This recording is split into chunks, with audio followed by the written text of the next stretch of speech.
Hello, geometry students. This is Mr. Fugay, and today we are going to talk about the converse of the Pythagorean theorem. So we know what the Pythagorean theorem is, but what does it mean when I call it the converse of?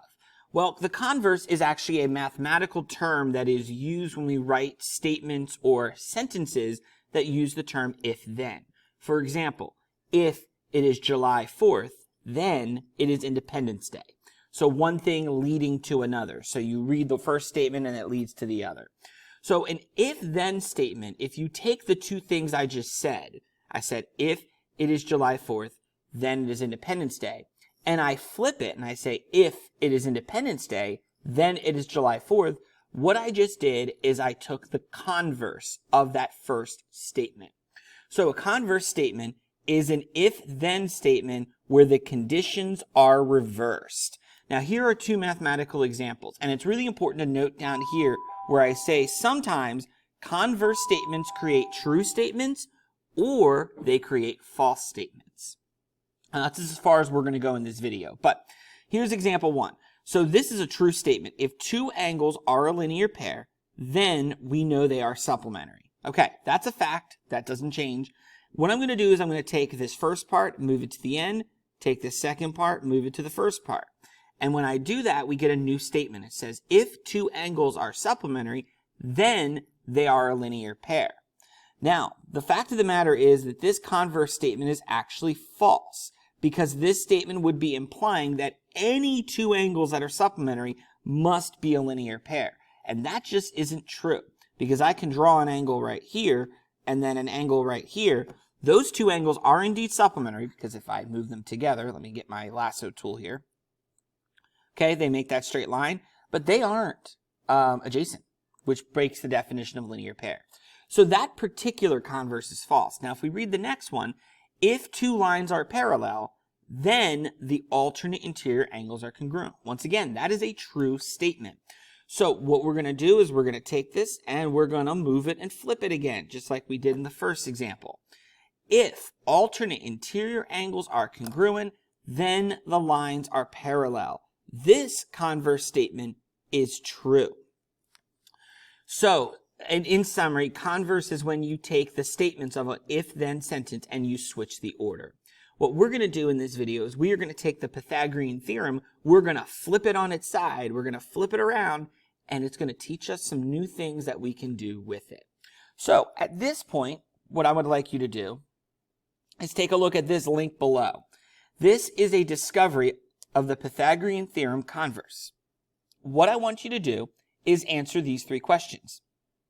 What is true about the Pythagorean theorem when the triangle is a right triangle, the triangle is an acute triangle, or the triangle is an obtuse triangle? Now, if you go to this applet, this is what it looks like. Make sure you can get to it. It will either be in the lesson plan page or I'll put it down in the description of this video. All you can do is you can take these vertices and you can move it all around. And as you can see, you can look at the different types of triangles that you create and what is it doing down here to the Pythagorean theorem. Now you can always reset it up here, back to this. And what I simply want you to do is to pause this video. Please pause this video. Don't let it play through. And I would like you to go to this applet and I would like you to answer these three questions, these three observations. This is your opportunity to prove what we're learning in this lesson to yourself. So go ahead and pause. Okay, did you pause? Making sure you pause. Try the applet.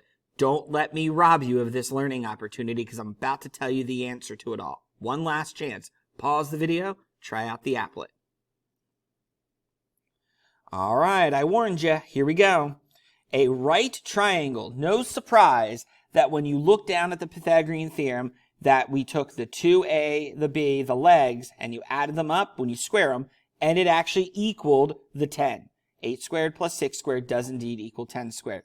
That was no surprise to us. But look what happens when we get an acute triangle. So when we take this angle and we make it now smaller than 90 degrees, what ends up happening is the two shortest sides, that's 6.7 and 7.8, when I square them, is actually going to give me a value that is larger than the c squared. Or in other ways, the c squared is smaller. I'm going to read the statement like backwards here, and you'll see why in a second. And then finally, for an obtuse triangle, our largest side, 11.6 when you square it, gives us a number that is much larger than the a squared plus b squared. And so the Pythagorean theorem, if we switch it on its side, we can now simply classify a triangle by its angles just by using the Pythagorean theorem. So let's summarize all of this that you found in the video. So here it is, the converse of the Pythagorean theorem. The original Pythagorean theorem that you've grown to know and love says that if a triangle is a right triangle, then you can use the equation a squared plus b squared equals c squared. Okay, cool, great. Let's do that converse thing again. If I take the Pythagorean theorem and I switch it, and the statement that a triangle is right and I switch it, we create the converse.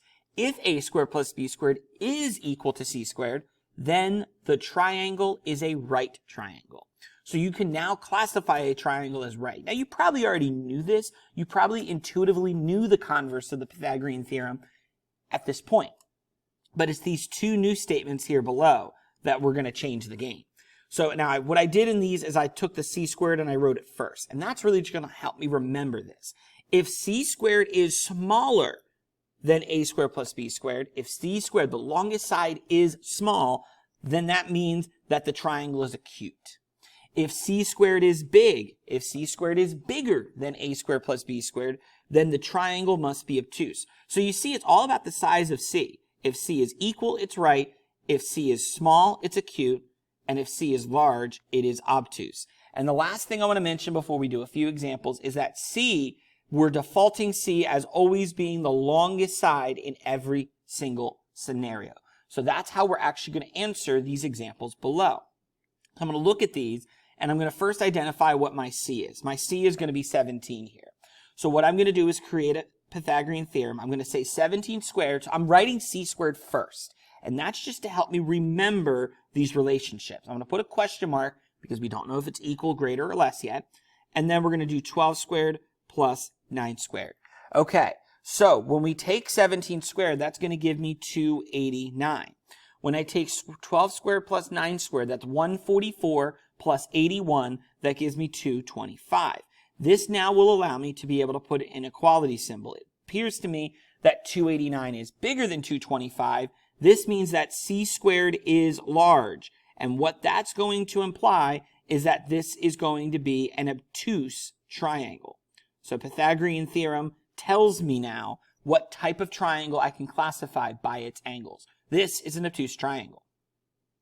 Now, I want you to try the second one. I realize there is a square root in it, but I want to challenge you. If you want to pause this video and try this first, go ahead and try it out. Otherwise, I'm going to talk about it right now. We need to first identify the c. Now, the c here is also going to be 17. Now, if you weren't sure if this was bigger than 17, if you put this in your calculator, I get about 14.83 as my number. That confirms that the 17 is indeed my largest side. So it'll be 17 squared equals 6 squared plus, now I'm going to put this in parentheses. If you use your calculator, you have to put that in parentheses if you plan on squaring it. So this is 289. This will be 36. Now 2 root 55 squared, if you put it in your calculator, will do the job for you. But if you want to know how to do it without the calculator, what I would simply do is square the 2. The 2 is going to give me 4. And then square the root 55, which is just 55.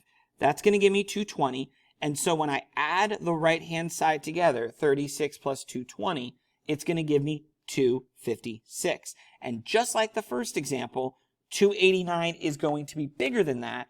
This means c is big. That means this is going to be an obtuse triangle also. All right, 2 down, 1 more to go. If we look at this one here, once again, if we're not sure which one is the largest, let's put 2 root 39 in our calculator. And when I do that, I get 12.48. So it appears in this case that the 16 is my c squared. So we're going to say, not c, we already know what that is. 16 squared is, we don't know if it's equal to, so question mark, 10 squared plus 2 root 39 quantity squared. All right, here we go. Final round here, 256. We're going to say this is 100. That's going to be 4 times 39, or again, if you put it in your calculator, that's fine too. And when we add these together, we get 256, and oh, we get 256. Since they are equal, C is equal, our conclusion is going to be that this is going to be a right triangle. So the Pythagorean theorem ends up being equal. So that is the Pythagorean theorem converse. The goal of the Pythagorean theorem converse is to be able to classify a triangle by its angles. So we now have a conclusion of being able to identify a triangle as acute, obtuse, and right simply by knowing the 3 sides of a triangle. Now it's your chance to take this and practice yourself, and we will use this in our forthcoming lesson on classifying triangles on the coordinate plane. Thank you, everybody, and I hope you have a great rest of your day.